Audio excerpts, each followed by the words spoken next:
சீமானா? சீமானா அதிகாரத்தில் இருந்தது யாரு? நான் சொல்லணும் அது சரி பண்ணுங்க அப்படின்னு. சரி செய்யக்கூடிய இடத்துல இருக்கிறோம் சரி பண்ணுங்க அப்படின்னா எப்படி? சீர்திருத்தம் செய்யணும்னு சொல்ற நீங்க சீர்திருத்தம் செஞ்சிருக்கணும். நீங்களும் எங்களோட சேர்ந்து சீர்திருத்தம் பண்ணணும் பேசிட்டு கூடாது. முதல்ல குற்றவாளி யார் முதல்ல உத்தரவு பிறப்பிச்சது அதை வெளியில சொல்லுங்க. உங்களுக்கு நான் ஒவ்வொரு கேள்வியா கேட்கிறேன். ஆம்ஸ்டாங் தம்பியை கொன்னுட்டீங்க, கொல்ல சொன்னவே யாரு? உண்மை குற்றவாளியை மறைக்கிறதுக்கே நீங்க நடவடிக்கை எடுத்துக்கிட்டே இருக்கீங்க.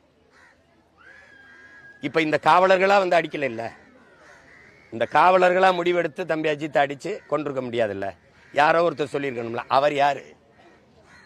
அவரை சொல்லு. ஓ இவர் தானே அதுன்னு சொல்லு. நீ அவரை உயர்ந்த பதவியில் அந்த அதிகாரியை உட்கார வச்சுக்கிட்டு இவனை உடுத்துக்கு உள்ள போட்டு எங்களை ஏமாத்திக்கிட்டு இது எல்லா குற்றத்திலும் நடக்குதா இல்லையா?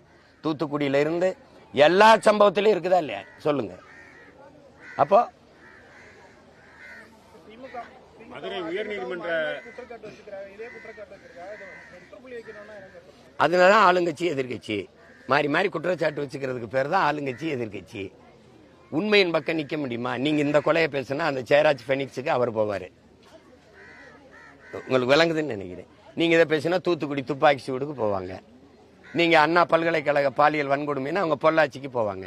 ரெண்டு ஆட்சியும் கேடுகட்ட ஆட்சிங்கனால ஒருத்தர் மாறி மாறி இப்படி பேசிக்கிட்டு அப்படியே போவாங்க. அதான் வேற என்ன சொல்ல முடியும்?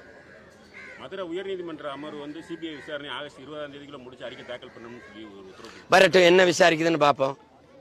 இதுக்கு வந்து சிபிஐ விசாரணை மட்டும் என்ன உண்மையான இவற்றிலிருந்து உத்தரவு போச்சுன்னு சொல்லிருச்சுன்னா பார்ப்போம். சொல்ல விடுமா அந்த அதிகாரம்னு பாருங்க. நான் கேட்கறதுக்கு பதில் சொல்லுங்க. இதுவரை எத்தனை வழக்கு சிபிஐக்கு கொடுக்கப்பட்டிருக்கு? நீங்க நேர்மையின் பக்கம் உண்மையா விசாரிக்கணும். எந்த கொம்பனா இருந்தாலும் யாரா இருந்தாலும் தன் ஆட்சியிலே இருந்தாலும் தவறு என்று நடவடிக்கை எடுக்கணும். அவன் தான் நேயாவான், அவன் தான் நல்லாட்சியாளன், நேர்மையாளன். குற்றம் தான். எங்க தாத்தன் காமராஜ் தன் பேரன் அவன் வந்து தன்னுடைய தங்கச்சி மகன் வந்து ஒரு கொலை வழக்கில் சம்மந்தப்படுறாரு அப்படின்னோடனே அம்மாவை கொல்லி வச்சுட்டு இருக்காரு. அப்போ வந்து ஜவஹரை கைது பண்ணியாச்சான்னு கேட்குறப்பல. எப்படி கேட்குறாரு? ஜவஹரை கைது பண்ணியாச்சான்னு. யார்கிட்ட? எங்கள் ஐயா கக்கன்ட்ட. ஐயா அது தங்கச்சி மகன், தங்கச்சி மகன்னா வெற்றிவேலா கக்கன். எப்படி சொல்றாரு? தங்கச்சி மகன்னா வெற்றிவேலா கக்கன்றப்பல. தங்கச்சி மகனா இருந்தாலும் குற்றவாளி தான். அப்படி நடவடிக்கை எடுக்கிற தலைவன் தான் தமிழ்நாட்டுக்கு தேவை.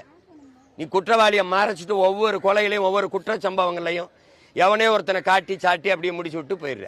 தூத்துக்குடி துப்பாக்கி சூட்டில் ஈடுபட்ட அத்தனை அதிகாரிகளும் பணி உயர்வு பெற்றிருக்கார்கள். பணி இடமாற்றம் செய்யப்பட்டு பணி உயர்வு பெற்று வேலை செஞ்சுக்கிட்டு இருக்காங்க. எந்த தண்டனையும் வழங்கப்படல. இப்ப நான் இப்ப இவ்வளவு நேரம் என்ன கூறிட்டு இருக்கேன்? காமராஜர் மென்ஷன் பண்ணி பேசும்போது அப்ப நீங்க நேரடியா மறைமுகமா முதல்வர்னு சொல்றீங்க. இப்ப இவ்வளவு நேரம் அவரை தான் சொல்லிட்டு இருக்கேன். அரசியல் கேள்வி. இப்போ மும்முனை போட்டி தான் நடக்க போகுது. இது உயிர் பிரச்சனை. இதை பேசுவோம். அதை காலையில கூட பேசினேன், நாளை கூட பேசுவேன். உயிர் பிரச்சனை. நீதி நிலைநாட்டணும். நீ எங்களுக்கு வந்து சும்மா 3 சென்ட் எங்க இருந்த ஒரு பிள்ளை, ஒரு தாய் தன் பிள்ளை இழந்து நிற்கிறா. இந்த வலிக்கு எந்த நிவாரணமும் இந்த உலகத்தில் ஈடுகட்ட முடியாது.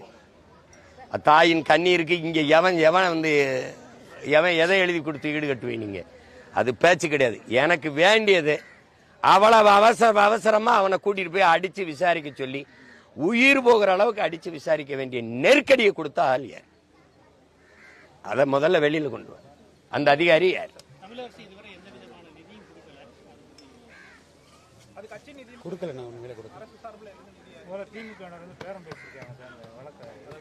வேற என்ன பேசுவாங்க? இதுவரை எல்லா இடத்துலயும் அதான் நடந்திருக்கு. இப்ப தெரியுதா குற்றவாளி யாருன்னு? நீ நியாயவான். எதுக்கு பேரம் பேசுற?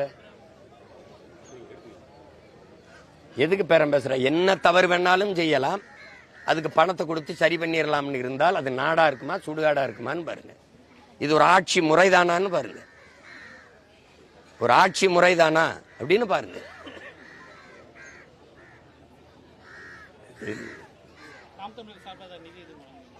அது வந்து தாய்க்கு மகனுக்கு கொடுக்கறதெல்லாம் சொல்லிட்டு இருக்கணுமா? நான் அதை பத்தி கவலைப்படல. நான் தடை மீறி ஆர்ப்பாட்டம் செய்வேன்னு தான் வந்தேன். இப்போ தந்திருக்காங்க, இந்த மேடை போட்டுக்கிட்டு இருக்காங்க, போவேன். இது மாதிரி 100 கேள்வி வச்சுருக்கேன், கேட்பேன். இப்போ நீங்கள் இதை போடுவீங்களான்னு தெரியலையா? யாரு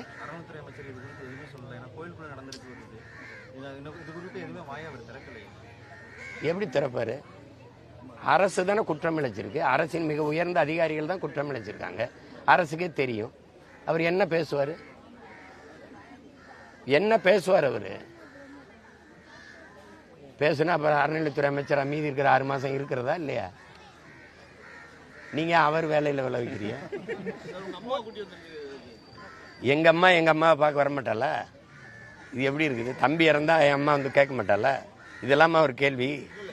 பக்கத்து ஊரில் இருக்கா, இங்கே ஒரு தம்பி இறந்துருக்கான், வந்து பாப்பால, தாய்க்கு தாய் ஆறுதலாக நிற்க மாட்டால? இதெல்லாம் ஒரு கேள்வியா என்ன?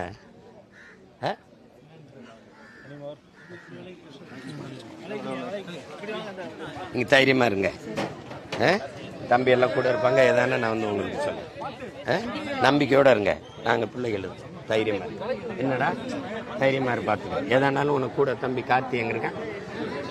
இந்த இருக்காங்க. எதா இருந்தாலும் உங்ககிட்ட சொல்லு. நம்பிக்கையோட இருக்கும்.